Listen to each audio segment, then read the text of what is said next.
இருமாநில சட்டமன்ற தேர்தல் முடிவுகள் வெளியாகிக் கொண்டிருக்கிறது. தொடர்பான கருத்தினை பகிர்வதற்காக நம்மோடு பாஜகவை சேர்ந்த ஆசிர்வாதம் ஆச்சாரியா அவர்கள் நம்மோடு இணைப்பில் உள்ளார். சார் வணக்கம்.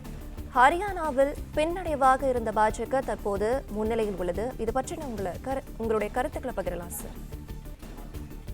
ஹரியானா மக்கள் பிரதமர் நரேந்திர மோடி மூலம் பாஜக அரசு மூலம் வைத்திருக்கும் நம்பிக்கையை இந்த மாபெரும் வெற்றி காட்டுகிறது. 10 வருடங்களாக தொடர்ந்து நாங்கள் ஆட்சியில் உள்ளோம். அடுத்தது 3வது முறையாக இந்த வாய்ப்பை அவர்கள் கொடுத்துள்ளார்கள். அங்குள்ள விவசாய மக்கள், அங்குள்ள தலித் மக்கள், அங்குள்ள பிற்படுத்தப்பட்ட மக்கள் பிரதமர் நரேந்திர மோடியின் டபுள் இன்ஜின் சர்க்கார் என்ற அந்த கான்செப்டை அவர்கள் ஒத்துக்கொண்டுள்ளார்கள்.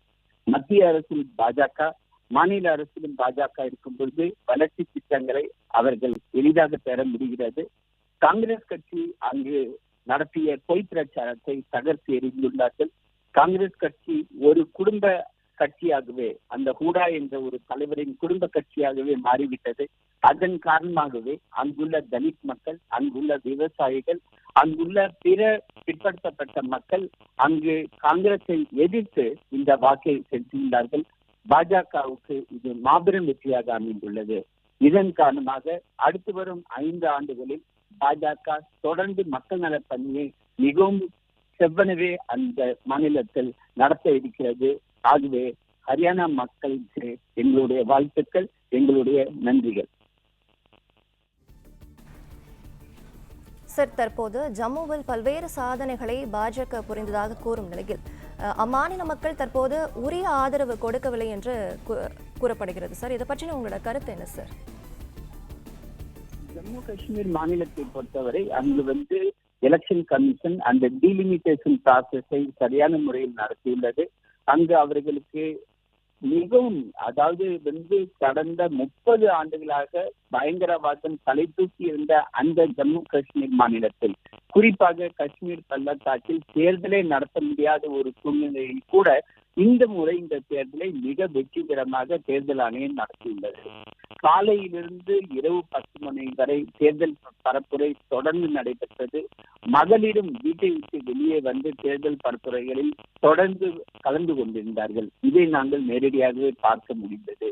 அங்கு எங்களுக்கு சற்று பின்னடைவுதான், 25 சீட்டுகள் வரை வந்துள்ளது. ஆனாலும் எங்களை பொறுத்தவரை அமைதி திரும்பியுள்ளது. அந்த மாநிலத்தில் பயங்கரவாதம் தலை தூக்கி இருந்த அந்த காலம் போய் இன்று மக்கள் அமைதியை நோக்கி அமைதியான ஒரு சூழ்நிலையில் வாழ்ந்து கொண்டிருக்கிறார்கள். அந்த அமைதியின் காரணமாக அங்கு வளர்ச்சி வர ஒரு ஏதுவான ஒரு சூழ்நிலை உருவாகும்.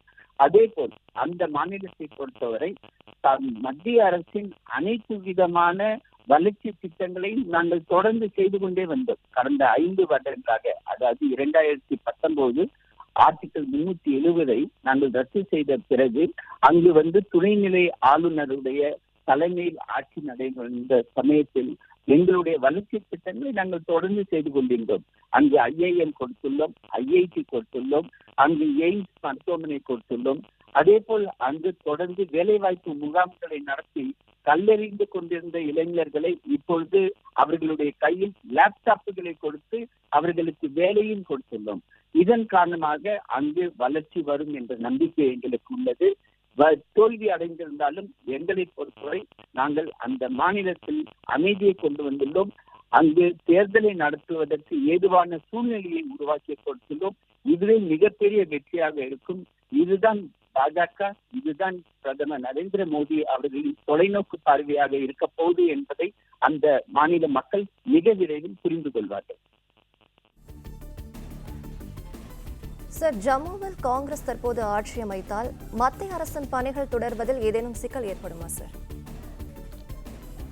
அப்படி இல்லை. அதாவது ஒரு மாநிலத்தில் காங்கிரஸ் ஆட்சி அமைக்கிறது, நேஷனல் கான்ஃபரன்ஸ் ஆட்சி அமைக்கிறது.